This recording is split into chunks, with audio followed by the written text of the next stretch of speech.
నమస్తే, స్వరాజ్ న్యూస్ కి స్వాగతం. క్రీడాకారులు పోటీతత్వం అలవర్చుకోవాలి. మాజీ ఎమ్మెల్యే సతీష్ కుమార్ విజేతలకు బహుమతులు ప్రదానం.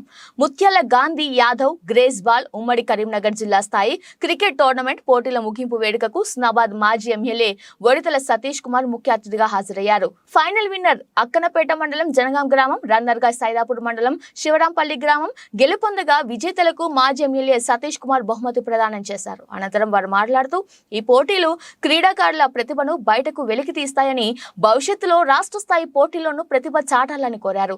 అలాగే పలువురు వివాహ వేడుకలకు హాజరై మాజీ ఎమ్మెల్యే సతీష్ కుమార్ నూతన వధూవరులను ఆశీర్వదించారు. స్వరాజ్ న్యూస్, సమాజ హితమే మా స్వరం. అతి తక్కువ కాలంలోనే అశేష ప్రేక్షకాదరణ పొందిన స్వరాజ్ న్యూస్. గ్రామాల్లో సమస్యలు ఉన్నాయా? ఆఫీసర్లకు చెబితే పని చేయట్లేదా? మీ సమస్యలు అట్లనే పెండింగ్లో ఉన్నాయా? మీ దృష్టికి ఏదైనా సమస్య వచ్చిందా? ప్రజాహితం కోరే సమస్య ఏదైనా ఉంటే మాకు తెలపండి. డీటెయిల్స్, ఫోటోలు, వీడియోలు షేర్ చేయండి. మీరే మీ సమస్యకు ఫుల్ స్టాప్ పెట్టే రిపోర్టర్ కావచ్చు. సమస్య కనిపించిందా? వీడియో లేదంటే ఫోటోలు పంపించండి. దాన్ని మేము జనానికి చూపిస్తాం.